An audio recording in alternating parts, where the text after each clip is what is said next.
सच्ची घटना। जब भगवान रघुनाथ अदालत में गवाही देने आए। बहुत समय पहले उत्तर भारत के एक छोटे से गांव में एक अत्यंत गरीब और सीधा साधा केवट रहता था। भोला केवट। उसका जीवन बेहद संघर्षपूर्ण था, लेकिन उसके हृदय में अपार श्रद्धा थी भगवान रघुनाथ जी के लिए। हर सुबह वह नदी किनारे बैठकर जय श्री राम का जाप करता और मंदिर जाकर रामचरितमानस का पाठ करता। एक दिन की घटना। भोला के बेटे की शादी तय हुई, पर उसके पास पैसे नहीं थे। हार कर उसने गांव के सेठ से कर्ज लिया और वादा किया कि वह मजदूरी करके उसे चुका देगा।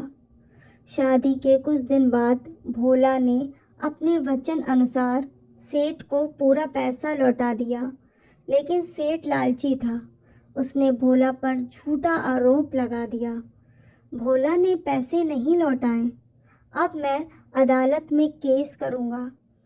भोला के पास ना तो वकील था, ना सबूत, ना कोई गवाह, लेकिन उसके पास था अटल विश्वास भगवान रघुनाथ पर।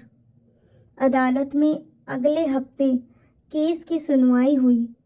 अदालत में सेठ ने कहा, इसने मेरे पैसे नहीं लौटाए। भोला केवट अदालत में बोला कि वह सेठ को पैसे चुका चुका है। जज साहब ने कोई गवाह है तुम्हारे पास? उसने कहा कि उस समय वहाँ कोई गवाह नहीं था सिवाय रघुनाथ जी के। जज ने एक सम्मन भेजा, जो रघुनाथ नाम के व्यक्ति के नाम था।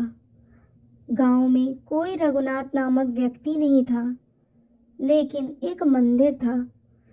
जब डाकिया वह सम्मन लेकर मंदिर पहुंचा, तो पुजारी ने सुधार कर सम्मन स्वीकार किया। उन्होंने उसे मंदिर में भगवान की मूर्ति के चरणों में रख दिया। अगली सुनवाई में जज ने रघुनाथ जी को बुलाया। अगले दिन जैसे ही अदालत शुरू हुई, एक दिव्य पुरुष, तेजस्वी, राजसी, मृदु मुस्कान लिए अदालत के द्वार पर आए। पूरे न्यायालय में सन्नाटा छा गया। वे बोले, मैं भोला केवट की ओर से गवाही देने आया हूँ। और गवाही देने लगे कि हाँ, केवट ने पैसे चुका दिया था और पुराने दर्ज बही खाते की भी जानकारी दी। जब जज ने सेठ का बही खाता देखा, तो गवाही सच निकली।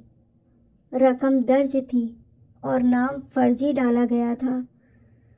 जज ने राम भक्त को निर्दोष करार कर दिया और सेठ पर कानूनी कार्रवाई हुई।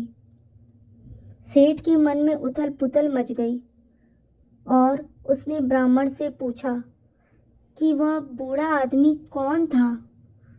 ब्राह्मण ने बताया कि वह तो सर्वत्र रहता है, भक्त की मदद के लिए अपने आप आते हैं। इसके बाद जज साहब ब्राह्मण से बोले कि यह आदमी कौन थे जो गवाही देकर चले गए।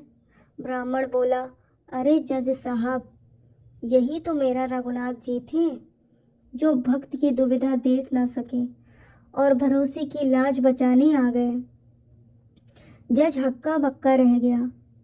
जज ने आंखों में आंसू भरकर कहा, मैंने आज तक हजारों मुकदमे देखे, पर यह पहला मुकदमा था जिसमें स्वयं भगवान गवाही देने आए। मैं अब न्याय करने योग्य नहीं। अब मैं उनका दास बनकर जीवन बिताना चाहता हूँ। और उसी दिन वह जज अपनी कुर्सी छोड़कर वृंदावन चले गए, भजन संकीर्तन करने। इस सच्ची घटना से क्या सीखते हैं? भगवान अपने सच्चे भक्तों की हर हाल में रक्षा करते हैं।